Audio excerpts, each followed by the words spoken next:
Oh, Here we go. The podcast. I thought I'd probably die in prison. Expensive tasting women ain't had no pot to piss in. Now my kitchen filled with dishes. Oh my goodness. Yeah, it's an A$AP Rocky song. Oh, nice. That's how you wanted to start it off today? It just kind of came to me, honestly. I've been listening to like his freestyle sometimes because he has a album hopefully coming out this year. Wasn't he on that one like XXL or whatever with like Rocky? Yeah, or did he not do that? No, he wasn't on the... You mean the legendary one with like all the mumble rappers? Yeah. No, he wasn't on that one. He came out sooner. Oh, okay. We're recording on a Friday today. Yeah, I feel weird. We're supposed to do it a day earlier, but today's lot of stuff Friday. was just going on this week. It's just been busy. It's been like hectic. You know? This whole break schedule everything has been like crazy hectic, crazy busy. So like... Yeah, I mean, hello. Just to start our people off, we're into the next year now. We are. Well, yeah, happy 2023. Happy New Year. Wait. Didn't we already record an episode in the new year? We didn't. This is the first time recording an episode in the new year. We did it almost right before on our last episode. We were like, oh, it's in the next couple of days and yada yada yada. Every week I'm so shocked at how much has happened in the past week. Like I feel what like you mean by that? I mean I guess it was a successful break because I feel like I've done like everything this break. Like for me, I feel like I did a little bit of everything, but not 100% of everything. Does that make sense? Yeah, I feel like there's one or two things I didn't quite get in, but like for the most part, I got like 95% of the things in that you wanted to do done. Yeah. There's like one or two people that I wanted to see that it just didn't quite line up, but like I saw more people than I was expecting to see, honestly. I also did, but I was surprised because I'm like, wow, there's only like 2 people I didn't get to see or something that I really wanted to see. So I was like, yeah, each passing year there's less and less people around. Yeah. You know, not just in the sense of like them physically being here, but also just like situations. You know, there are people that have passed away. Right. There are people that have moved very far away. There are people, you know, doing whatever, maybe in jail or something. I don't know. Like, you know, everyone... It's weird. Like, when you're a kid... I feel like you get used to the idea of, okay, you go from elementary school to middle school, and then you meet more people. Then you go to high school, you meet even more people. Right. Go to college, you meet tons of people. Like, you're just going to be stuck with hella friends. Exactly. But then after a certain, like, age limit threshold, your peer group just decreases every year. Yeah, I think people just kind of go on living their own individual lives, and they don't really, I don't know, interact with people as much or something. That too. With their peers in college and high school, and, like... They stay close maybe with their super tight friends or their casual friends that ended up in the same city as them. True. But they don't talk that much with their random peers from high school and stuff like that. Yeah, it's just like, it's weird. It's weird. Yeah. I don't know. I feel like I've met a certain threshold of like people that I could meet, and now like when I go into 60, that's going to be cut in like half. Yeah. It's like each passing year is just less and less people. I know. It's kind of sad. But it is kind of sad. But hey, it's part of life. That's what I'm saying. It's a part of living. You know what I mean? Yeah. Whenever you feel like stagnant, just switch something up. And exactly. Then, you know, hopefully things will be better. This is like our sort of first like break, like sort of post like college-ish for our peers, you know? Yeah. Like it's because it's like we were class of 2018 in high school, so it's about that time, and like for me it just feels like a regular break because I came back for like a month. But in all actuality, you know, this is not a break. This is not a break. This is just a coming home for the holidays. Yeah, like a vacation. A vacation, yeah. Holiday vacation, I guess. Feels very weird. Yeah, it's not a break. You gotta get used to a new mentality that these are not breaks. These are just coming home for the holidays and hanging out and seeing people and doing things and whatever. I've watched like more movies in the last week. Like more films. Yeah, I told you I wanted to watch some like stop motions and stuff, and I'd already watched like Pinocchio, which I talked about last time. I was gonna say because I have a New Year themed question that I wanted to ask. Yeah, sure. I'll save after you want to say about the movie that you saw recently. Oh yeah, so the most recent like stop motion I watched was like actually I might have watched one since, but yeah, I think it was Box Trolls. What? Yeah, it's on Netflix. Uh-huh. It's like a stop motion, and it's about this box trolls are these like creatures that live in this like city, and they have a very bad reputation. People think they like murder children and stuff, But it turns out I would assume a box troll would murder children. But they don't actually. They're actually like nice creatures, but they just have that reputation. Oh, and it's so it's racism. It's kind of about like classism. Like there's like the rich people get these like white hats and they go into this room and like eat cheese together.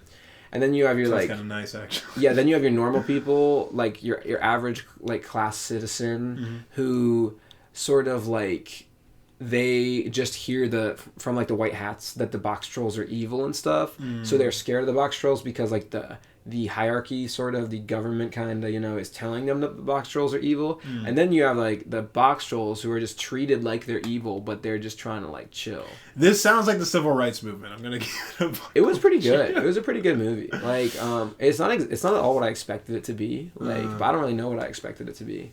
But box trolls, it sounds like it's gonna be like, I don't know, just like a wholesome movie about like trolls or something. Yeah, when I hear box troll, I think of, I don't know if you remember this one movie called like Wonderland with absolutely no director. What? No. Yeah, there was this movie with a bunch. It's a typical like actors doing voice acting movie. Okay. And the whole idea is that there's this theme park, but it's also like a world for a bunch of creatures or something like that. And the movie is just like a this is an animation for children. But it was so bad that the director of the film does not want to be credited for it. So they literally just said, do not credit me for this? If you go on IMDb, it has no director. Whoa. It is so This crazy movie was good, though. This movie was good. And I'm glad it's not I would recommend it. And they did something really cool at the end. I don't know if it's a spoiler. It's in the credits. Would you count it as a spoiler? If it's in the credits, yeah. Yeah, but it's like, it's not a part of the actual story. Okay, then I think that's okay. But is it like a teasing? It's like a Marvel situation teasing for another story. Not teasing for another story, no. Okay, then I think it's fair. Okay, so yeah, if you don't want spoilers for the end credits of Box Trolls, we gave you a warning. Now. Yeah, you have a warning. But so at the very end, like after the whole movie's happened, there are these two characters kind of chatting existentially, and they're talking about how like what if there's like some person controlling all of us, and then it's like a behind the scenes shot of like the animator like animating, like stop motion animating the characters. Yeah, and like cool. They're having like the conversation while he's like animating them, so he kind of like fades in. Like it's like just them talking at first, and then he kind of like fades in. And you see his hands like moving everybody. And stuff. That's weird. Yeah, it's so cool because you're like, whoa, that's like that's like the fifth dimension or something. That's you know crazy. Now I kind of want to watch Box Trolls just for that one. I mean, like it like that scene alone, I'm like, whoa, this could be a movie in itself, or like it could be like you could just Google the behind the scenes of Box Trolls, like because it was so cool. And I'm like, controls you. What if we're being controlled? That's what I'm saying. Like every other frame, there's just like a hand like moving us, but to us it feels like I was like, that's so cool. Yeah, that's so weird. Like, that's so existential. Oh, but it really stick in my brain for a while. But it really captures what I love about like stop motion animation and why it feels so cool in that one like end credit scene. So I was like, that's awesome. That's pretty dope. Yeah. It's pretty ill. Yeah. Speaking about animation, like the animation that I've been working on is color corrected, done. With color correction. Okay, good. I just have to basically animate like the like mouths and sort of. That's basically it, I think, now at this point. Just some minor adjustments? The mouths will take a long time, but I'm hoping to get it done by, like, the end of January. Is that the last big thing before it's ready to drop? Yeah, that's the last big thing. Wow, okay, so we're getting there. Yeah, we're getting there. Wait, you color correct before the mouths? Is that... Yeah. Really? Because, like, the mouths are, like, the mouths are, like, black. I guess they're just black. So if I put the mouths, like... first, then like when I color corrected, if I had to adjust the color a lot, the mouths would be inconsistent per shot. I see. So the mouths are like fully consistent if I mean that's the way I think about it. Interesting. It probably that's a different way to go about it. It might not matter that much, but for some shots you really need to adjust a lot. So if you like put black on first, then the blacks wouldn't be the same. If that makes sense. That makes sense. Yeah. That does make sense. I understand. Yeah. It's just it's weird because for film wise, like usually you want your like movies to come in a very like dull looking color, so then you can like put all these effects and other stuff in it. Yeah. And then after you color correct it all together. Yeah, but film wise you don't need to like put mouths on the characters. That's true. So this is a different way of thinking about it. Exactly. Yeah. Some of the steps are kind of backwards. I mean, I don't know. You still might want to do it the reverse way, but that's the sort I see color correction as like one of the last things. Like color correction in terms of just film wise, it's neck and neck with like sound design. Like it's usually sound design and then color correction last, or it's color correction then sound design last. Yeah, it's kind of different because like, yeah, my process for like the stop motion is like, animation first, and then like color correction, and then animating the mouths like to the like on a green, like the mouths are on a green screen kind of, right? And like I made them like up and down like as the characters speak, and then After Effects, and I have to put the mouths like on to the characters' faces like per frame, so it's like frame by frame. I see. Which is extremely tedious and slow, but it's there's only one way to do it, right? Yeah, and in my opinion, it really does enhance it, and it makes it more watchable. So that's what I'm looking for a lot of the time. I see. It's honestly like it might take as long as the animation sometimes, but it's a lot more repetitive. So you can kind of casually do it while you're watching something. You know what I'm saying? I see. So mouths are not really. It's not the creative part of the work. It's more just the tedious part of the work. Exactly. That enhances. Yeah, definitely tiring. Yeah, I feel like for almost any art project, I mean, maybe some of them are slightly different, but there's always this tedious half of any creative art, and that's just like, just to add a little oomph. Exactly. You know? Yeah. Add a little bit of oomph. And your album is coming along? Album is coming along. Every song now is in the master. Yeah. I'm very happy with the way it sounds. It still needs like. There's a lot of adjustments I still have to do to like the master, because like it sounds good in one place but doesn't sound fantastic in another place. Oh, okay. Just just typical mastering stuff here and there, right? But yeah, like I'm done recording everything. I'm done mixing. I might go back to the mix if it's like a very minute thing or like something that's just really bugging me. But I love how it sounds right now, and I'm nervous because it's a very different project that I think I've done before, so I don't know what people will be expecting. Dude, because this is a story. This is like my first like concept album per se. Like there's a story to it. Yes. Oh wait, I just thought of something else though, really quick before we dive into the world. Like another thing that is the different like workflow for animation versus film is the sound. Speaking of music, sound. Oh, that's like, right. I've been doing the sound first, and then animating to the sound. Yeah. Which is like usually with film, you're gonna record visuals and sound at the same time. You're gonna like adjust sound after. Yeah, but sound is like one of the last finishing touches, because if you adjust the frame at all, then like you have to change the sound and everything. So doing sound first is kind of ridiculous. And sometimes I do sound after for shorter projects. Like I have another shorter animation releasing very soon, and I did the sound after, but I had a rough cut. Like I just did one recording. So you had like a reference track. Reference track to animate. Yeah, that way I could match it up at least slightly. I see. But for the big one, I wanted to do sound first, so I could. So which one do you think is better, or do these have different strengths? They have different strengths for sure. The benefit of doing it after is that you can adjust it here and there. But for my big animation, it's like multiple different voices and stuff, and so it made a lot more sense to record all the voices first, so I didn't have to wait on anybody for the voices, and then I had all the tools I needed, and then I could edit the sound together. And when you're able to animate to the sound, like you can like move an arm if somebody is waving, it sounds like hello, you can like have them waving at that moment, right? So it really does help being able to know what you can adjust the performance of the animation like per frame, literally per frame, yeah, which is pretty awesome. Whereas the other way around, it'd be like, well, you just gotta match it. Then again, you can throw in more unexpected things if you don't have sound yet. Really? Because you can just add sound later. I figured it'd be more. You add more unexpected things if you record first, because you can come up with like ideas before you animate, and then you can like animate. Right, but if you have any ideas in the middle of the animation, you can't really throw them in because the sound's already done. That's true. You can, but it might kind of mess up the flow. Yeah, it takes a lot more work. So like, if you're animating to a reference track, you can always adjust the actual track that you end up with. It doesn't have to be exact. That's the key. Maybe it's doing a little bit of both, where you have a reference track, and then you animate, and then you do an actual track. I did appreciate the reference track thing. I think the reference track thing is good for shorter ones. For long-term projects, though, I still think the sound like before is probably the best way to go. But everything is so slow and long in the process anyway, so it's like you might as well do it whichever way works best for you. With the best end product, yeah.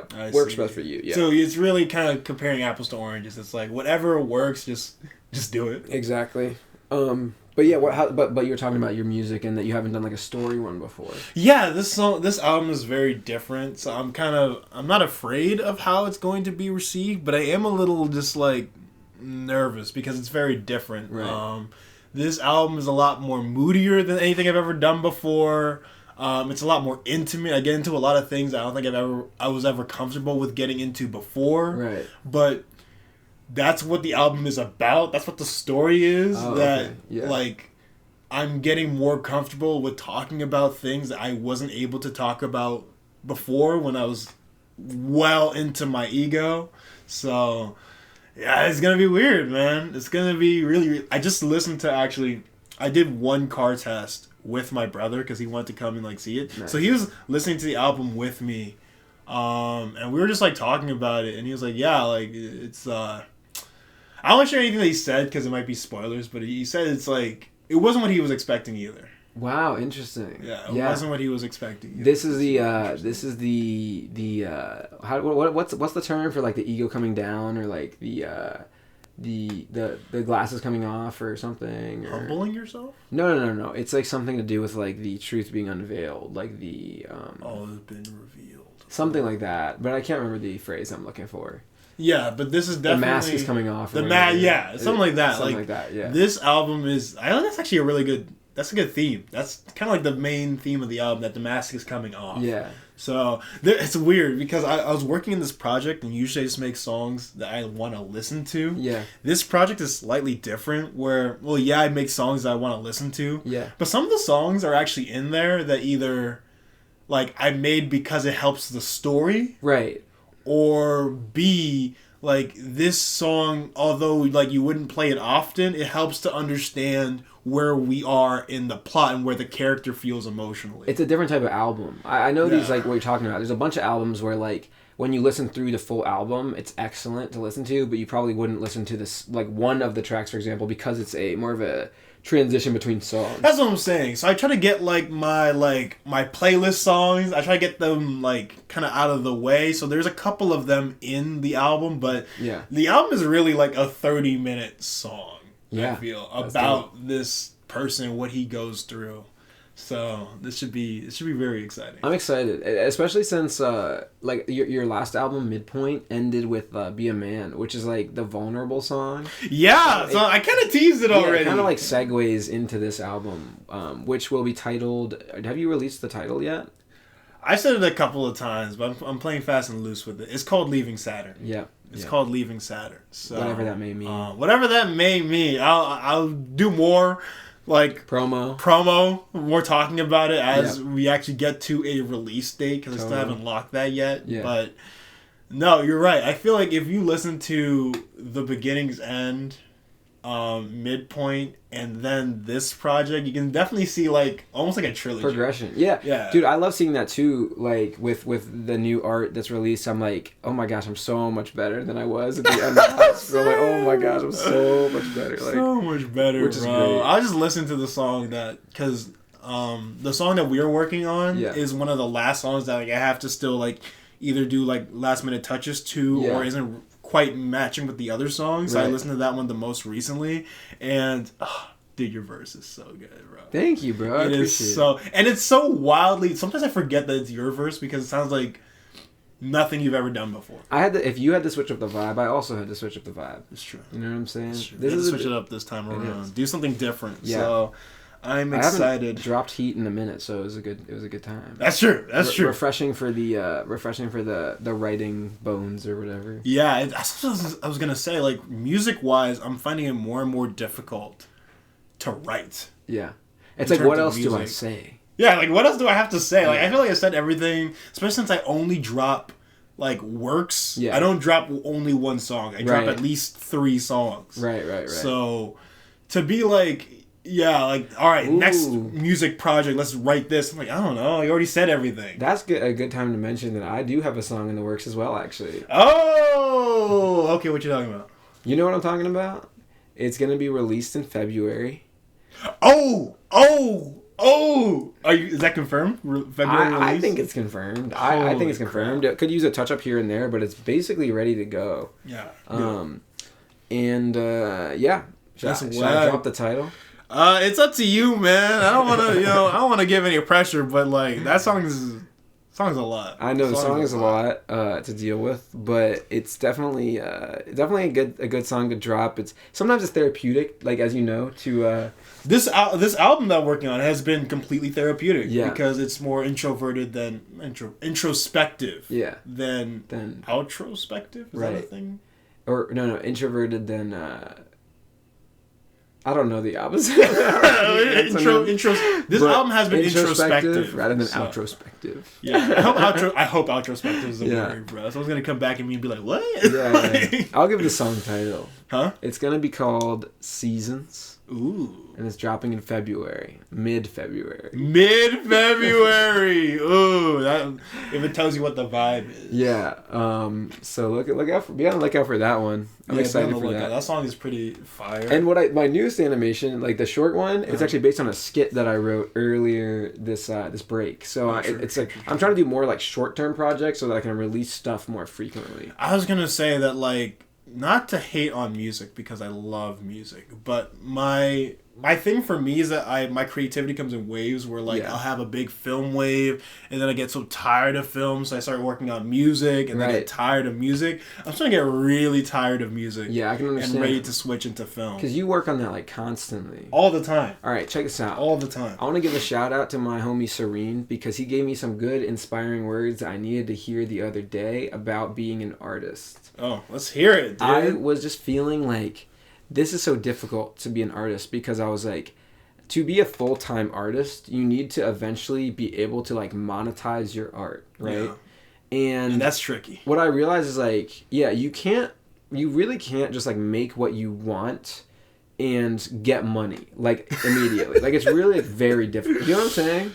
And all these artists out here are getting their hearts broken when you say, think about it. What? I can't just make what I want and people give me what... Yeah, think about it. Like, even if you want to say you want to be like, okay, I want to be in, say if you want to be a YouTuber and you want to make like these specific skits, but those skits don't cater to any specific audience, so they don't get that many views, then you might not make money, right? So you start like catering your skits so they are more specific. Like you're like, I'm targeting... young adults who like football. I don't know if they're football-based skits, just for example. You understand what I'm saying? Yeah. Then because they're more specific, they'll probably get more views and therefore make money. And then say you make a really good like subscriber base based off of like these football skits. Then you try making like you finally have some money.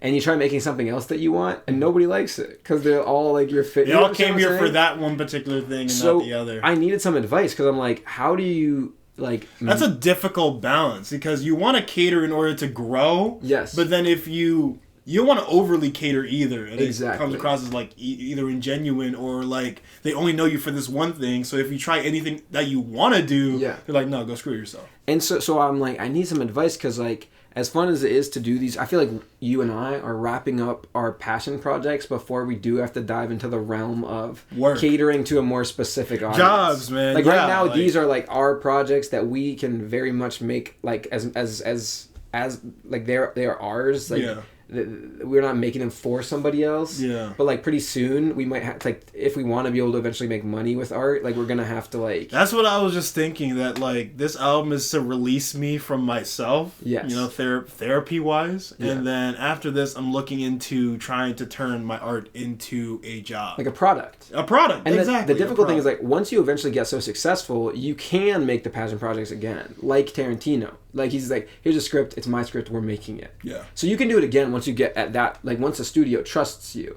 But for a while, you gotta work your way up, man. For a while, if you want to be a director, you're probably not gonna direct your own script. Some people do, but you're probably not gonna do that initially. Like, so it's not, you're doing something that you don't even maybe want to do. Exactly. Yeah.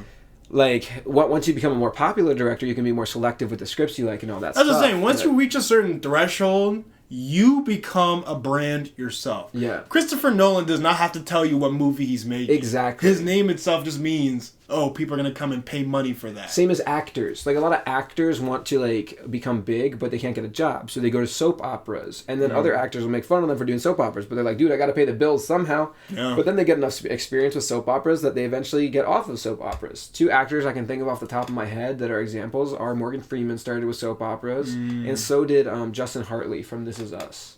Really? Or he went back to them or something until he got This Is Us. Which This Is Us is kind of soap opera-esque, but like... There's soap opera elements. Yeah, but obviously like he sort of leveled up after he put in that work to make that money. So... humble yourself as an artist, honestly. Yeah. So I feel like for 2023, like this is sort of us wrapping up our individual projects before we grind. Treat this shit more seriously. Yeah, and have to unfortunately cater to others for a little while. It's not. Honestly, I used to see it as like really unfortunate. And yes, like when you make any art, you don't want to cater to anybody. You just want to make something that like evokes a feeling out of you. The goal is to get both. Like, but here's the thing. Here's the thing.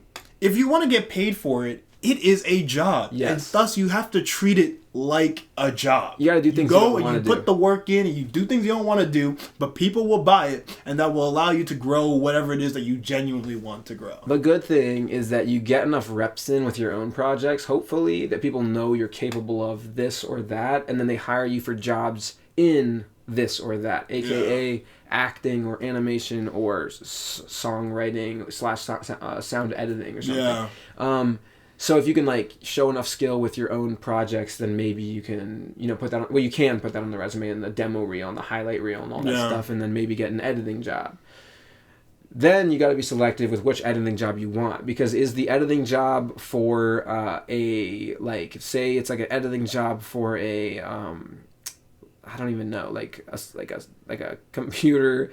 Say you get an editing job for a computer science company, and you have to show computer science people how to use the new program or something. So it's not gonna get you to edit a video with like arrows pointing.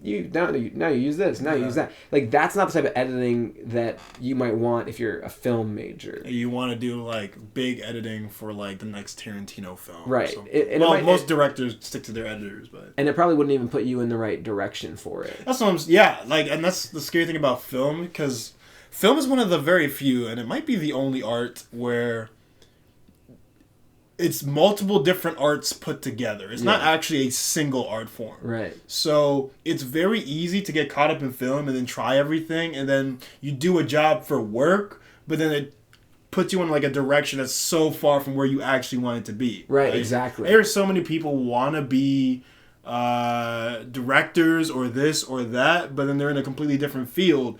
And people know them for that work and not for their other work. Exactly, but you got to pay the bills to a certain degree, so it's very tricky. Like it is tricky. Tricky. And I told you I was giving some advice when I went to this like lunch in LA, like when we first got out there. That was like, if you don't want to be in reality, then don't get reality jobs. Just like go right for narrative. And I'm like, that's good advice if you can afford it, but like if you can't, you kind of got to take what jobs you can get. And that's another thing. Some people can't, like, there's a very difficult industry where some people don't get those options of doing what they want to do. Yeah. They end up doing things that they have to do. Exactly. But then they hate their lives and yada yada. It's so sad to me when I meet somebody that hates their job and just and hates their, they hate working from 9 to 5 every day. Like I'm sad when I meet people like that, because it might be like difficult out here to start as an artist, but if I can somehow end up doing that, I think I'd rather do that than some like 9 to 5 job or something. Yeah. Well, actually, it could be a 9 to 5 job. There's nothing wrong with 9 to 5 jobs. Yeah. Shout out to the people that love their 9 to 5. No. That's a lot of security that we just don't get. Shout out to that, but also I'm talking about like an office job from 9 to 5, for example. Yeah. Like I realized even in film, I like editing. I don't love it because like I'm on a computer for the whole day. So if I was an editor... And it's like almost a 9 to 5. There's hours that you clock in, hours you clock out when you do editing. If I was an editor, I don't think I could do it, because I would be on the computer the whole time. So in every industry, there is those jobs. I get that. So then I'm like, all right, well, what department doesn't have me being on a computer for hours and hours a day? But the film world's a lot of that, actually. Half of film... A third of film is editing. Yeah. So... Yeah. A lot of film is just sitting at a computer all day. So many jobs, like so many like high paying jobs too, are like all just like on the computer all day. It's media. I mean, that's all we consume. We just consume stuff on our computers all day. That's crazy. So, yeah, that's true. It's tricky thinking about it like that, right? It's like everything feels kind of the same if everybody's sitting in an office and working for 8 hours on a computer. Yeah, 9-to-5s and editing is not so different. The only difference is that you get worse hours. You could definitely have a 9-to-5 editing job. Yeah, you can have a 9-to-5 editing job. It's just that I think with editing it slides around a little bit more, and the hours are definitely worse. Directing is like obviously on your feet. So like a lot of time, or you like tell editors like at the highest level, it's like, oh, can you put this here, this, that, there, like that's the move. Like that's awesome. Directing is nice because I think it's like you get to see you get to see the film from every point of its creation, and you don't have to like get down and dirty with the special effects. Yeah, as a director, like VFX artists, I could not do it on a grand scale. It's tough, and I think it's dangerous. It's dangerous for a director to not fully appreciate every job that goes into what's making their movie. Yeah. Because it's so easy to remove yourself as a director and say, well, I'm not the actor, I'm not the editor, I'm not the VFX artist, I'm not the casting director that has to go and do running around looking for this. All I do is just sit back and say yes and no. Yeah. And it's easy to fall into that, but there's more... the best directors do still put in like hella work into that's what I'm saying. There's more nuance to the job. Right. That means that you actually have to understand everybody's job, like completely. Right. Like you have to understand what they're doing. You didn't know how to film something that needed VFX and you filmed it wrong, then it might make it a million times more difficult for the VFX artist. And also, you just don't, and then you end up not understanding the amount of work that goes into what they've already done. Right. I saw this thing, right, and there's this movie called Cats. It's not a very good film. The musical? The musical film, whatever. And when did you watch this? I think I talked to you like on an earlier podcast episode about how I wanted to hate watch Cats with you, and you like said no. Yeah, I haven't seen Cats, but I know it's bad. Oh, I thought you just said you I don't personally know that it's bad. Maybe it's actually a phenomenal film. But just review-wise, I'm going off of reviews. Yeah. Bad. Okay. Both like from people that I know and just online. Yeah. Now, James Corden is the one that like at the Oscars like publicly said like, yeah, Cats was a bad film, the VFX was weird, like what's up with that? And it's looking back, it's so disrespectful to say that because there's so many VFX artists, even if they're making these terrible looking VFX, they're putting hours just slaving at a computer. Yeah. This is for some big guy who doesn't understand what job they have to completely shit on them. And like, here's my thing. If you're critiquing and you're not a part of the film, that's one thing. But if you're in the movie, which James Corden is in the movie, right? Yeah. You don't do that. Because like, we all know, I mean like, that's what I'm saying. I think people doesn't know what VFX artists have to do. People aren't... So he disrespected them. People are insensitive when they comment online and all this stuff. That being said, it's okay to critique movies in every aspect because like movies are kind of made to be critiqued. No, I think look. At the end of the day, movies are just media entertainment. Yeah. So bottom line, you can have any opinion you want on any film or thing that you watch. But if you're going to critique it, right? If you're going to critique it, you have to consider something. Like a semi-understanding. Semi-understand the work that goes into it. Right. And secondly, if you're critiquing it and you're literally a part of the film, like... That's what I'm saying. That's like different levels. You can say some things were not at their best, right? You can be honest with yourself. But don't shit on people that worked on the film. Right, yeah. You're at the Oscars. This is the most, like, prestigious place for all of, like, filmmaking. I think Cat's biggest thing is that it's like, it's a weird concept to like CGI human animals. It's not even Cats was already a weird show to begin with. I haven't seen it, so I can't say. But from what I understand, it's not even the CGI artist's fault. It's probably whoever's concept was that like came up with the half animal, half human it was thing. Someone else's idea to come up with that design, right? Probably the director, because the director, even if they don't come up with all the ideas, they say yes and no.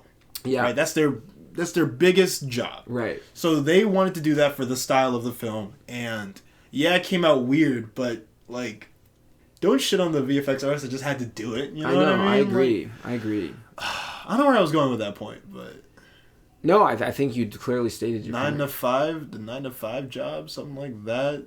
Oh, we were just talking about like 9 to 5 jobs that exist and how VFX artist is also like a 9 to 5 job. Directing. Probably... But this is my thing. And although James Corden is not the director, so maybe he doesn't understand as just an actor. Yeah. But it's so easy, at least as a director, to have that mindset of like, well, someone else did this job and I can just say if it's good or not. Right. Like, no. It's wild. No. Yeah. Understand what it is, and you're working with like artists. I agree. And I think the fact that being a director is being a collaborator. Growing up trying to get into film is also dipping your toes into every single different aspect of film. I feel like now I'm pretty equipped to do like a decent amount of jobs and a decent amount of work here and there for film. You know what I'm saying? Yeah. Because I've just had to solve a problem here and there and here. I think every good filmmaker should understand how to be a jack of all trades. Yeah, at least on an understanding standpoint. You don't have to literally do it, but understand. They think the VFX is like magic, but if I learned anything from ever trying to do any type of VFX is that it's not magic. It's literally the slowest possible way that you think they could do this VFX is probably how they did it. Is what I realized. Exactly. Usually it is almost like now I think they do have full renders of the Hulk, but it basically is like just a drawing every frame. You still have to animate it every frame. Exactly. It's not like you can just like magically put the Hulk in the scene. You still have to animate No, someone is slaving away for a single frame of a 1000x amount of frame film. Yeah. You know, someone is slaving away at this one picture. Yeah. Yeah. So, yeah, no, I appreciate, shout out to our VFX artists that are being overworked. There's all that news about Marvel overworking their VFX artists and that they have to change that. Yeah, no wonder, because their CGI looks... But, like, I feel like they're rushing them. Because, like, their CGI looks worse than it did in Iron Man 1. I don't understand it. I think the truth is Marvel is asking for more VFX, right? Just over time, they've been just more crazier and crazier VFX. Yeah. But with less amount of time to actually do them right. Less time. Yeah, because, like, literally, if you watch Iron Man 1 versus Civil War or versus Infinity War, the Iron Man suit looks real in Iron Man 1. Iron Man 1 looks so clean. Why? They perfectly put it in there. Like, 10 years later, does it look fake? I don't get it. It's oversaturation. It's literally just, like, too much. Yeah. And also because I heard, Robert Downey Jr. stopped wearing, like, the chest piece for Iron Man. Oh, no. Part of it is that Robert Downey became... And I don't want to hate on him because he's, like, no, he did a great job. But he became a diva. He became, like, a literal Tony Stark. Is like, no, I'm not going to do half of the things that you're going to ask me to do. Yeah, you can tell that he's not wearing it. Script? Screw the script. I'm going to do improv. You know what I mean? Right, yeah. Screw wearing the chest plate. I'm just going to, just CG it on me. Even the girl that plays Nebula... Yeah. She not recently, it's been years ago now, like 5 years ago. But she complained that, like, she was tired of, like, shaving her head. So she was like, yeah, I want you guys to just CG the bald. Did they actually do that? Huh? Did they actually do that? I have no idea if they're CGing it on now, but, like, after Guardians 2 and, like, during the Avengers movies, she was like, yeah, I just don't want to shave my head anymore. I mean, I understand why she doesn't want to shave her head anymore, but, like... Because they don't have to do it. Can she not have, like, a bald cap or something? Maybe they're doing bald cap now. Maybe but the way she described it sounded like she was saying, like, they could just CG it off. Here's the thing. Like, when you're going to do something like that, you probably need to do the same shot twice. Like, one with her in it and one with her not in it. So you can just, like, erase the freaking ponytail off, kind of, or something. Which is, like... That's already so much more work. It adds up. Like, every shot that Nebula's in, you have to, like, erase it. And if they don't do another shot that's, like, empty, they might have to paint it out. Meaning they're, like, literally painting the background that isn't there. Yeah. Which is insanely ridiculous. Yeah. But they do that in a lot of VFX shots because they just have no other choice. They have a lot of work. Don't you have to do that in your movie? I do have to do that. You have to paint the background out. I literally painted out the actor from the shot. You paint out his face. No, I painted out his whole body, bro. His whole body? His whole body. Wow. So you could have a blank slate. Well, most of his body. Right? It's his head and shoulders and arms, but yeah. So you could have a clean slate and, like, a background. Exactly. But it's not like you can just erase it and then the background's already there. It's not, like, it's empty. It's, like... It's hard, man. Yeah. That was a lot of work. Yeah. Oh, I'm still not even done with it. I'm sure you learned a lot from that, and you're like, oh, dang, now... I learned so much so quickly about VFX, and, like, I highly respect the craft now, and, like... That's a key thing. If you're gonna do VFX, have a supervisor or someone there that's gonna, like, do it or knows how it works, and let them literally tell you, all right, that shot that you think is cool, fuck that, we're not doing that. Because here's my thing. It won't work in VFX. Imagine a director getting a shot and trying to give it to VFX artists, and it's like they realize that they just did it wrong, and they didn't take the blank slate, and so they have to, like, paint out the shot, but it's too late because it's Marvel. Right. Like, they already got the big contract to do it. Right. Like, and then you're screwed. You got to paint it out. And it's almost like, it's ridiculous. Yeah, it's Yeah, it's respect. hard. Respect to the animators. Respect to animators and artists. the VFX artists. They have one of the most painstaking parts of the film jobs. It's not easy. You have to love it. And any VFX work, honestly, you did a good job. Yeah, you did well. Now, whenever I have an issue with VFX, it's usually either A, a time issue, or B, a stylistic issue. Yeah. And I feel like neither of those are really on the VFX artists themselves. Yeah. Yeah, I had some issues when I've had to do VFX with lighting and trying to match up certain things and it's difficult, man. It really is. But it's worth it a lot of time. A lot of time I just have to take the long way out and end up going in Photoshop and cropping something out and doing all that. There's sometimes multiple solutions. But it is painstaking. Yeah, man. That's why, computer job, I get you. I don't think I'm built for that either. That being said, I do respect their craft. I 100% respect it. 100%. I have my Happy New Year question. Yeah. Yeah. Let's catch up. I feel like that was a great talk about film and stuff, but we haven't even caught up. That's what I'm saying. We haven't even caught up on just life and all that. Yeah. But we're going into the new year, and I wanted to ask a general. Couple general questions just to recap what has happened and to see where we're going after this. Of course. But first one, and this is a pretty simple one. What's the favorite movie that you've seen of the past year? So 2022 plus maybe a couple days of 2023. I loved The Batman. I loved Everything Everywhere All at Once. You got a list. I'm just thinking of the ones that stand out to me immediately. And I really liked... Let me think. What else did we watch? I really like that I'm starting to watch stop motions again. Pinocchio was so good for the first half. And even the second half was pretty good too. It's just the ending that I have a problem with. I see. But I really loved the craft of that. I want to have an honorable mention for Pinocchio as far as the craft of it goes. I see. But on watching enjoyment, yeah, because there's different levels. Because you can watch something that you don't enjoy necessarily, but does inspire you. Yeah.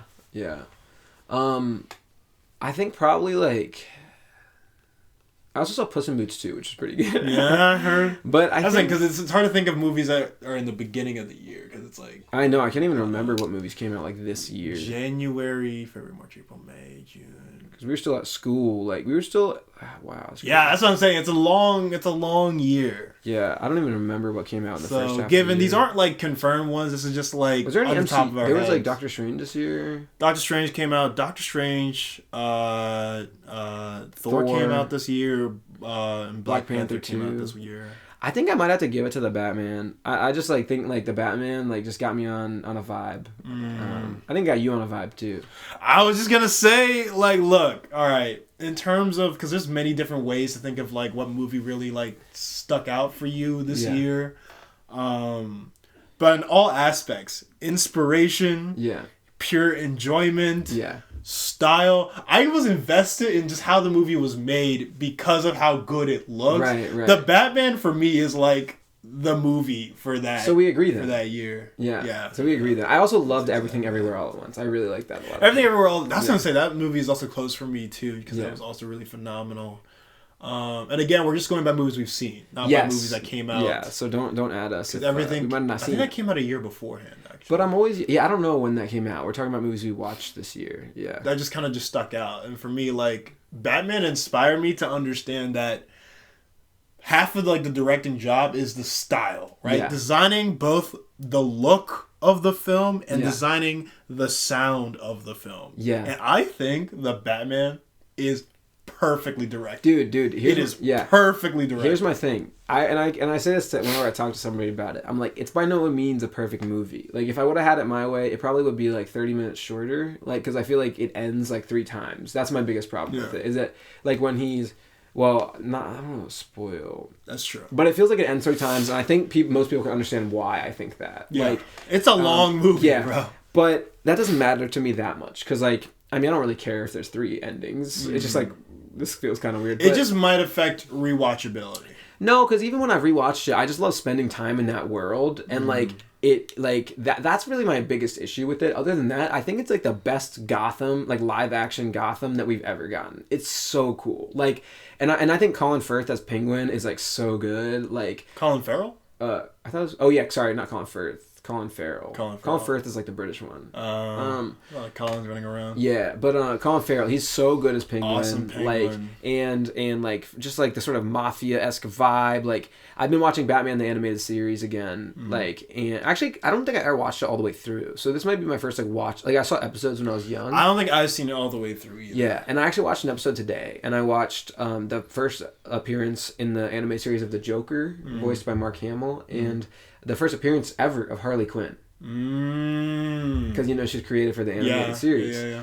And I realized like the style that they took for the TV show is like, it's so noir, it's crazy. Like, they wear suits, they're dressed as like mafia mob bosses, they have the New York accents. Like, every like Batman content that you love is usually like that. Like the Arkham games, that noir, big city-esque style. Think about it, the Arkham games, like, why do they all have New York accents? Like, and I know Gotham is supposed to be New York, but like the vibe is noir in the Arkham games too, is what I'm trying to say. It also has like gothic look too, which is more like Gotham's kind of a mix of a bunch of things, because like I feel like the people are like New York people, but the look is very like London-esque, like Europe, small rows, like kind of big buildings all together with that gothic like cathedral look. Also, I'm sure like there are still New York accents, obviously, but I feel like there's a lot of people that don't have New York accents in New York. But in Gotham, usually, everybody has, like, that classic, like, 1950s New York accent. Yeah. Which is, like, why... Like, hey, boys! Yeah, which is why it's like, Gotham is almost not only a city, but, like, or not only a place, but it's, like, a time. Yeah, and it's like true. The it's almost like a timepiece. I see it. It's almost like a timepiece, exactly. And like the animated series does not stray away from that. It embraces it, and it gives them fedoras and stuff, and has them with the Tommy guns and like. That's another thing. Like, I am not sick of, because I don't think I've seen this too often, but like sometimes people really try to modernize their movies because they wanted to be like living right now in like modern times, and like this is what we deal with every day. Right. But like, it's lazy, bro. Yeah. It's lazy. Like, movies can be stylistic. Right. And although the Batman is definitely like a modern film, like it's still like the whole Riddler and online presence. They incorporated the new, but at the same time, the mob bosses, it feels like they still kept to the style of like that more 1950s like archaic mobsters, like, and like that, and like Wayne Manor, obviously, like a lot of the stuff looks old, like the guy robbing the store at the beginning. I know people still rob stores, but like, I don't know, the way he did it felt like it was like an old movie. I don't think he's like, hey, give me all your money. It was just so like, put the money in the bag. Yeah, like exactly, and it really embraced, like, and that's what I loved about it. It really embraced the old and mixed it with the new, which is also what I love about Incredibles, because the Incredibles, like I was reading up on that a while ago, and like it basically is like his plan was to make it that 1960s like nuclear family feeling, but with like modern changes that made it feel futuristic at the same time, because like at that time, like a lot of time in society or whatever, they like want like we as a people, we want society to be more futuristic because we want to move closer to the future. So we make like pointy furniture, or we make things that look different because we want them to look newer. That's it. Look futuristic. And so he went for the time period when they were like trying to also make things look futuristic. So it was like this like 1950s 60s period where they had like sharp and like modern furniture, but then he actually also mixed it in with actual like sort of modern-ish technology and like big computers. I was gonna say, like, I know that Incredibles is literally based in like 60s, and it's actually a period piece. Yeah. But because it's just like they have computers, they have big computers. So I was saying, and they have. Like, I feel like the movie is like still, it's like the idealistic feeling of like the 60s and how they saw the future. Right. So you don't feel like it's a period. That's piece. what it said. It was like the future as like the 50s saw it, kind of, or like the future as the 60s saw it, like. Yeah, exactly. And I thought that was such a cool idea. And so I feel like the Batman is like the future as like the 50s saw it. Do you know what I'm saying? I see what you mean. Like the 50s as like 50s New York saw it. Yeah. Or the 2020s as the 50s New York saw it. Right. Yeah. They used the older like look. Yeah. As a style choice instead of like, because there are some movies that are clearly period pieces, right? Like, clearly like supposed to be based in a certain time. They say dates, they do everything, try to be accurate. But like, I think the really cool thing is when you can nuance other periods to create a style and a feeling and like a look to your story. So that's what I'm saying. Like the Batman, I think, like. The sound of it, both like in terms of like special effects, like sound effects and like dialogue and like the music, is perfect for Batman. And then the look and the grittiness of like the lenses and the noir and the darkness, perfect for Batman. So I think it's actually like almost perfectly directed. And you said they like filmed it on digital, but then they put the digital on film. That's another thing. Right? Oh my god, I'm like, this is so, and this has only happened a couple other times in other movies. But I feel so silly for not even thinking about this idea because it's ingenious. Yeah. They shot it digitally and then put it on film. So that it had the grainy look. Right. So it had the grain and the way that like colors kind of like get like distorted from film. They have that look, but with the more like usefulness or effectiveness of digital cameras. You don't have to wait to load up the film. If you ruin a shot, you can just take another one. There's unlimited amount of film when you do it digitally. Like they got the best of both worlds, dude. Yeah. Like why is no one thinking of that? Like the Batman, every movie should be shot digitally and then put on film. Even if you didn't love the ending or something, or you know, we're mad that the Riddler's plan maybe wasn't as clean, or like I've heard these, and that's what I'm saying. Like story wise, I get it. I get it. It's not perfect, but I think the vibes, and I did really like the Riddler as a villain. I thought he was a really good villain, and I was just intrigued and engaged, and like I love exploring that Gotham, and I cannot wait for a sequel where I get to like see more of that Gotham and see what happens in it. And more new characters that are in this world. In my opinion, like The Dark Knight, as much as I love that movie, like I'm not roasting The Dark Knight by any means, but like I saw it not that long ago, and Dark Knight Rises especially does it, where it doesn't feel like Gotham City. It feels like, I don't know, like it's filmed like Chicago, right? Yeah, it feels like Chicago. They dropped the cathedral like noir-esque look for like the brand new city like blue look, and sure you can like switch up styles to whatever, but I feel like that's not the Batman look. I know that's Batman look is the gothic, literally gothic. The style is Batman's look. Yeah, and so, you know, I'm a huge DC fan, so I feel confident in saying this. Like, you know, come at me if you're a big Batman fan and you hate me for saying this. But on rewatch, if you told me right now, like, what do I want to watch? I would watch The Batman over The Dark Knight. I simply would. And I'm not saying the story's better, because The Dark Knight is, like, one of the best films. It's so good. But if you're talking to me, like, to feel Batman, like, to feel like I'm watching Batman, that I'm, like, in a Batman story, I would watch The Batman.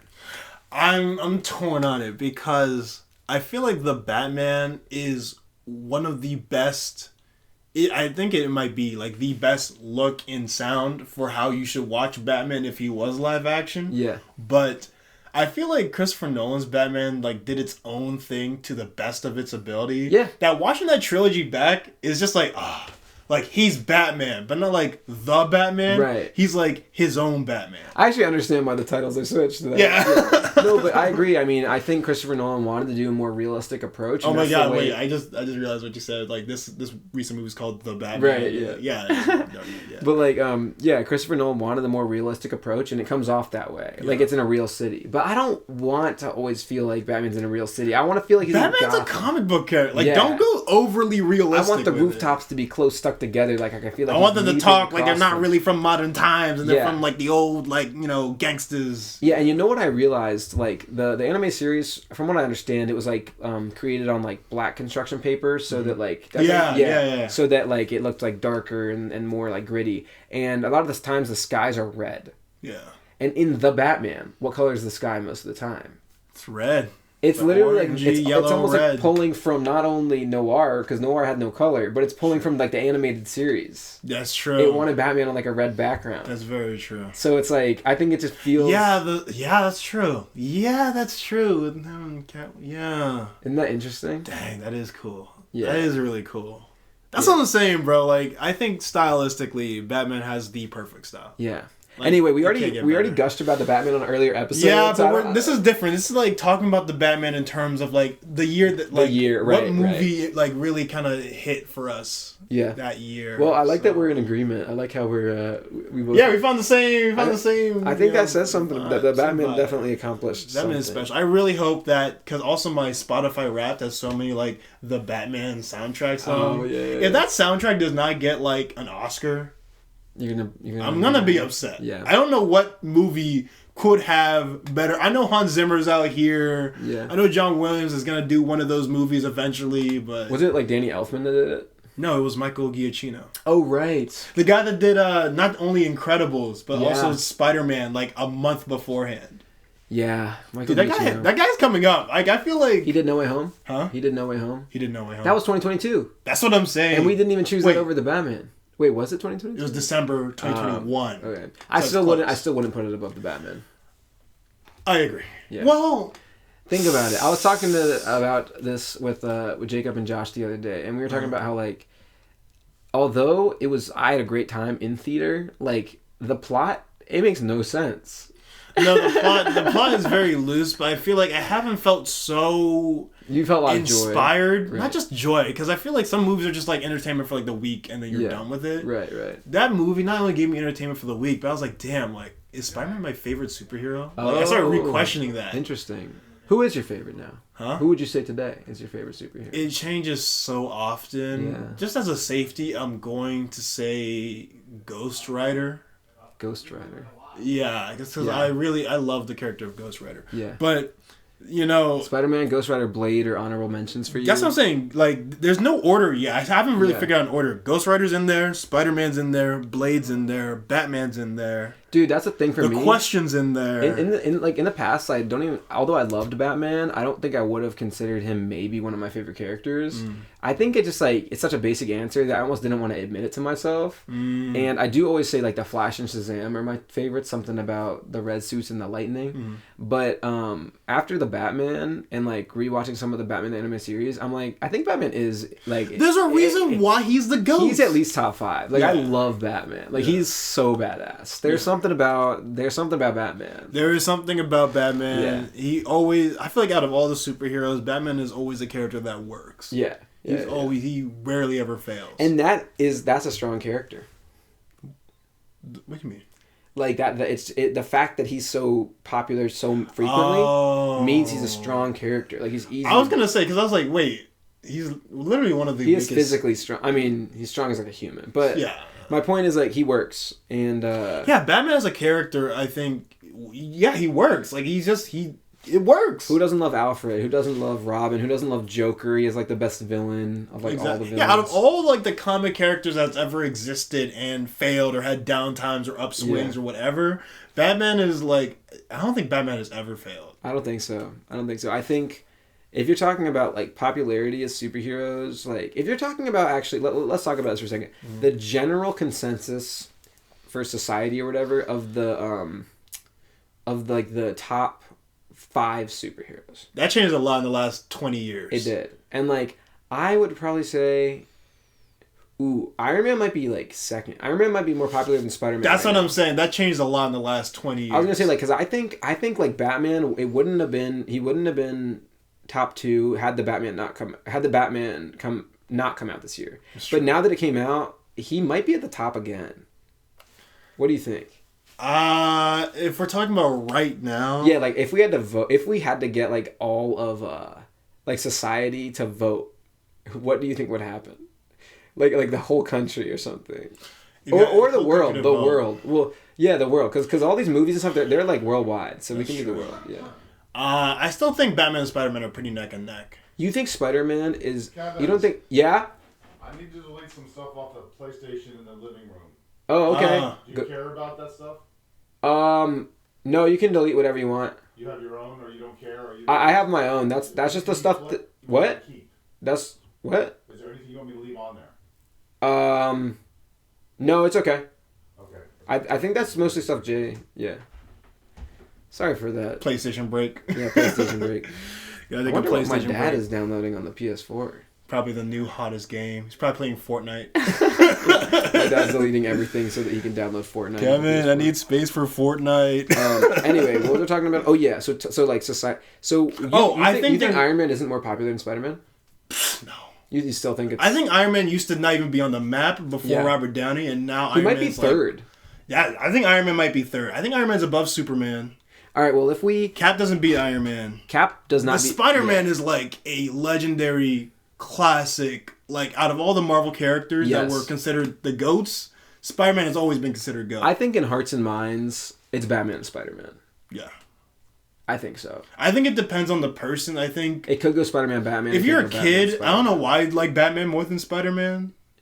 I always liked Batman more than Spider-Man, I think. Yeah, but like I feel like in terms of appeal, just like if you took 100 kids, right, Spider-Man's gonna appeal more to the children than Batman. I understand. Just on like just Spider-Man's huge now too, not only for No Way Home, but it's almost like also the animated Spider-Verse almost got him more attention than like the MCU. Spider-Verse, yeah, I think Spider-Verse is one of the biggest Spider-Man movies to like honestly ever be made. Because now people aren't only liking Spider-Man for Peter Parker, they're liking Spider-Man for Miles Morales, and that invited a lot more people into the whole thing here. That's what I'm saying. Like I think Spider-Man is like it's up there. It depends. I think you're right. I think it would be really hard to tell, but I think like we have some great Spider-Man and Batman movies now, so it's like they're pretty neck and neck. Yeah, and had we talked about this like maybe right after Civil War or well, the Batman hadn't come out yet, so I think it might have been like I think Iron Man might be like.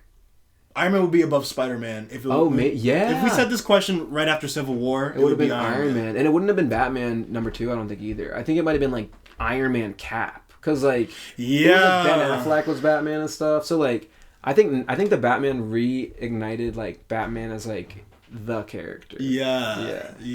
That's the thing. These movies really do like change the needle on where the popularity is for a lot of these things. Because people watch movies, people don't not everybody reads comics and all that and watches cartoons. No, movies can be a worldwide phenomenon. Yeah. So I understand why. It's just crazy. Like I understand why comics tend to follow movies a lot these days. Yeah. Because it really does move the needle on what is the biggest character right now. Right, yeah. I think I think Batman and Spider-Man are at least in the top 2. Not sure which order like the country would vote on. Right. But for 3, I think it might be Iron Man.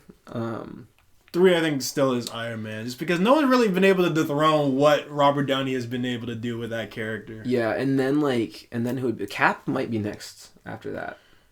Superman don't forget about Superman, attention, and don't forget about Wonder Woman either. They haven't had attention in years, though. At this point, neither is Cap.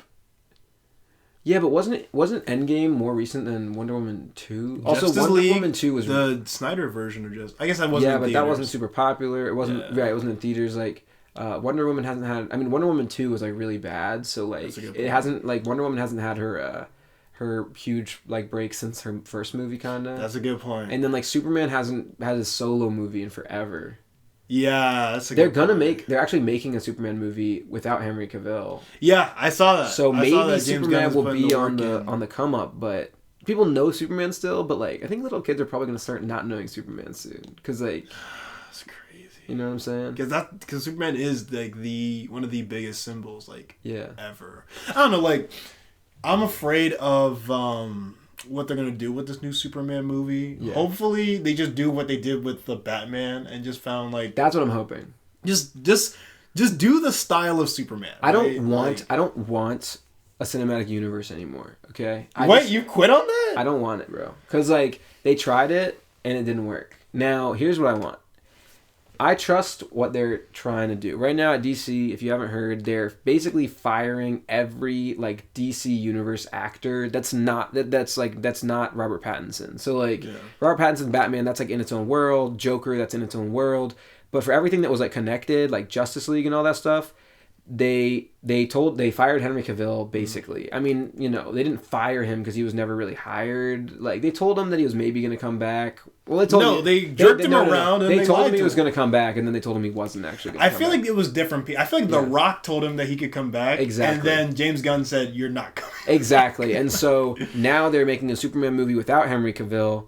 And I, although I would have liked to see what they would do with that film, I think the overall like reset of the DC movies is what's needed because it's necessary. There have been too many bad ones, so I would rather just have solo movies for a while. I'm excited for Shazam 2, and I think we're keeping Shazam, but I think we might be losing. I was gonna say because like this, if you're gonna take out all the major actors in the universe, like Batman, Superman, Wonder Woman, and Batman's already been trying to leave. Yeah, Ben Affleck, Batman. What happens to all the other smaller characters that also live in this universe that did work, like Shazam, right? Like there's an upcoming Blue Beetle movie coming out that will probably get canceled. I feel like whenever they plan like that far in advance, like they were supposed to. I actually remember, this is like a random fact, I remember there was supposed to be a Cyborg movie in 2023, and I remember thinking, "Wow, that's so far. I can't even think about 2023." And guess what? Is that movie still coming out? No, definitely not. So like a lot of times when they plan these movies like 10 years in advance, like 90% of the time. I don't understand what happened because for me, right, the reason why I actually still want a DC universe is because there's certain stories that you cannot tell without the background of a universe. Oh, like No Way Home could not have happened without the backing of a universe of Doctor Strange and those other movies that happened before. Right. Yeah. Yeah, I understand, but not to hate. And like Infinity War, like there's these epic, grand stories that will never be told if you don't do it. I had that though with Infinity War and Endgame, and I think the resulting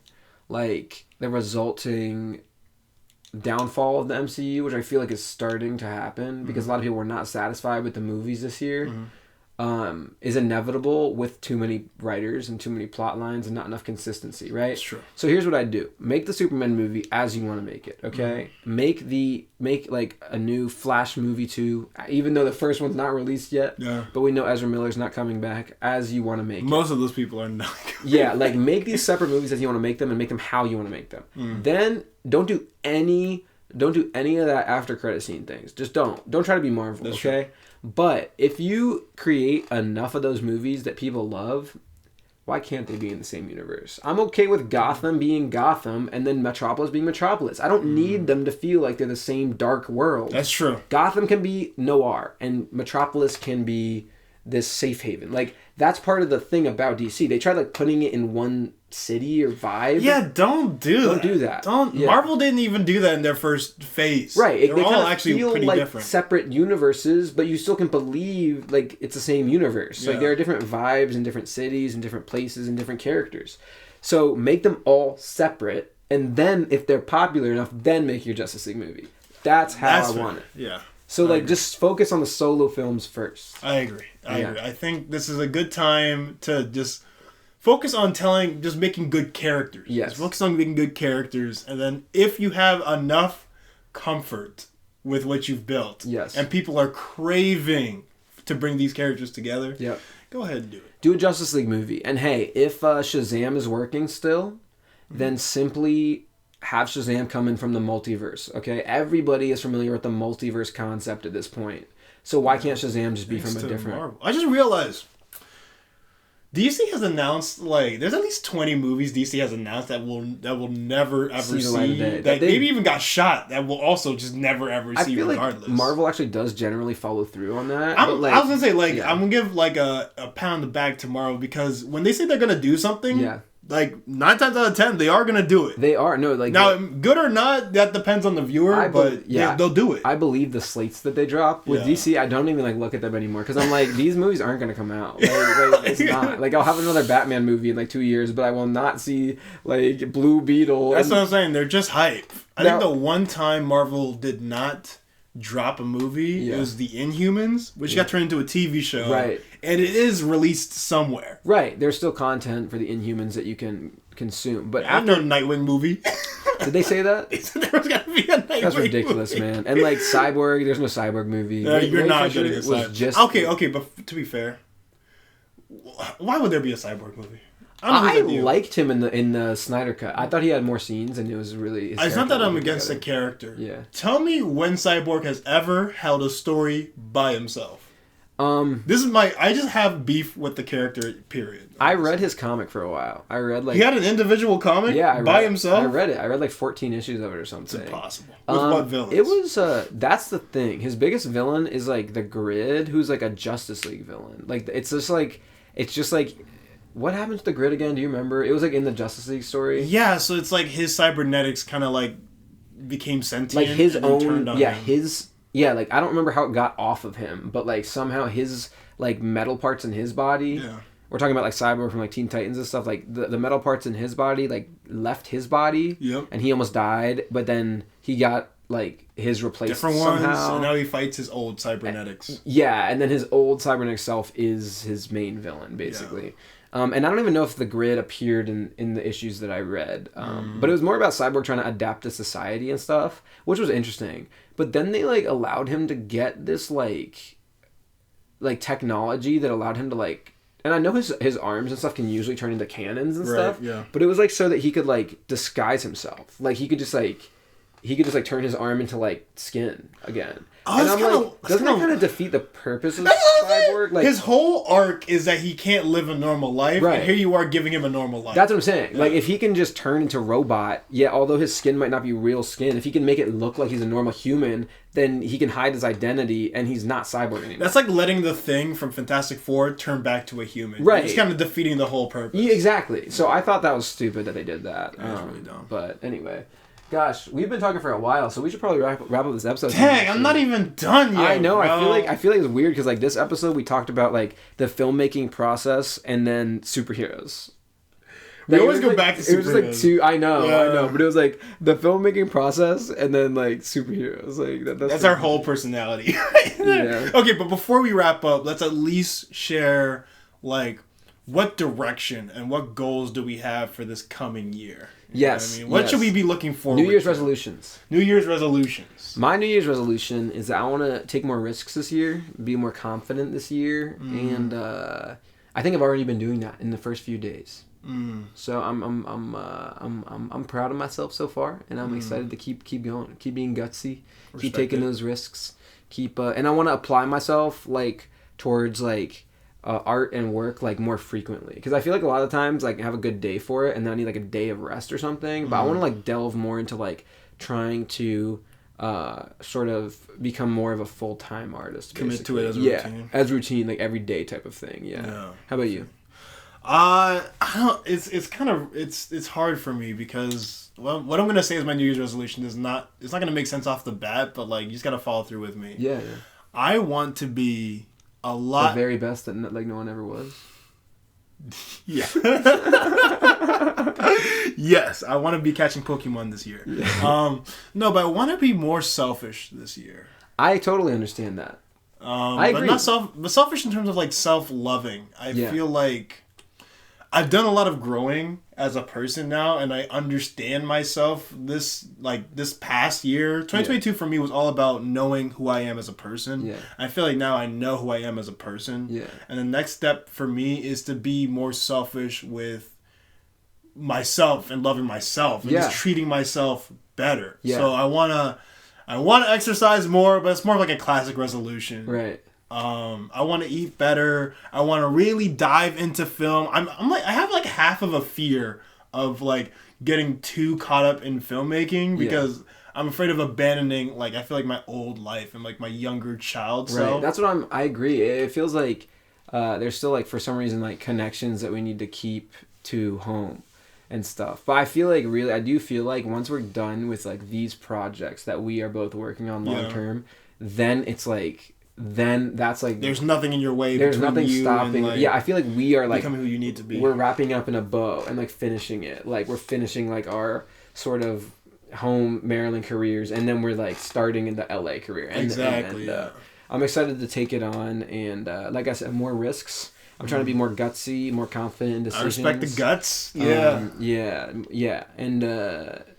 let's do it, bro. Let's do it, man. I'm excited for what 2023 has to offer for us. I'm kind of scared. Should we do an end of year dap up? See how clean we can get it on the microphone. Okay, hold on. Ready? We just gotta like go for it. You know what I mean? Oh, it's chill. Yeah. Oh, what's up, bro? Oh, what's up, man? That was pretty good. Nice. That was pretty solid. The cupping. Yeah. The key in the dap is the cup. Yeah. For those of you that have been wondering, like, how do Kevin and Sean always get such solid daps? I get that question a lot. Wait. No, I'm just kidding. Oh, like, ain't no way somebody like takes time out of their day to like ask that. They're like, I noticed whenever you and Sean dap, it's like the cleanest thing of all time. We do have a lot of clean ones though. We do, but it's all in the cupping of your hand. It is. You gotta curve it a little bit so that when you come in, it's just like a whoosh. You know what I mean? It is. I agree. Yeah. Compression. But I'm trying to fear like rejection less and take more risks and be more bold with decisions and be more. That's also like I want to go into my supervillain era of being like, you know what, screw trying to like hold back because you think it's the right thing to do. Just, I agree. Just do it. Just be. Do it. I'm trying to say sorry less. Like no more sorries. Just because like everybody has their fair share of mishaps here and there. Yeah. Like maybe you're in a social situation you say something kind of awkward or whatever. Yeah. But it's like saying sorry. I think it just makes it more awkward. Like you just gotta own your actions. Yeah, just own it. Be like, yeah, I did that shit. You know, it is what it is. Exactly. Yeah, like, it might be, whatever. Exactly. Like, just easy, taking it easy, but confidently. Yeah. Supervillain era, bruh. Yeah. No more sorries. We're coming for everyone. Exactly. I want some evil shit. I'm not gonna lie, bro. I really want to like not hold anything back. You know what I mean? Because you're not helping people sometimes when you try to do like these such nice, grandiose, like whatever. I agree. Yeah. Next time we talk to everybody, we will be in Los Angeles. We will be back in the. Oh damn! This is like the last Maryland episode. Yeah, it's kind of sad. My flight might actually have to switch to a few days, but it should be in LA. If not, we'll do another one of those like ones. Oh yeah, where like I'm in LA and you're in Maryland. But I think we should both be back by next Thursday. We should be back. I'll be back by the 10th, so I'll be chilling. Yeah, I'll be back hopefully by the 10th, and maybe if not by the 10th, then hopefully soon after. Yeah, soon after. All right. Yeah. Anyway, it's been your boy King Kudjo. I hope you enjoyed the podcast. I hope you had a great New Year's. We didn't even reflect on ours, but it was nice. In summary, we had a great New Year's. We had a great New Year's. It was a good time. I hung out with my family and all that. And family and friends. Family and friends, man. Yeah. Family and friends. Yeah. So happy New Year's. I hope your resolutions are good, and I hope you're ready for these months to come up because. I was just saying, like, look, every year it's it brings something new. So I'm excited for whatever is going to be coming to us, this year. And content is coming from us in the end of January and February. So like, get ready. Be ready. We're dropping shit, and we'll be dropping more shit after that. You know what I mean? We will. It's drop time. It's drop season. It's drop season, man. It's drop o'clock. It's been building up to it, so let's go. Yeah. All right. On that note, I guess 2 Chainz. Peace out. Or should I say peace? I was like, I feel like I didn't say that correctly. Yeah. You have any last words? Confetti. I like it.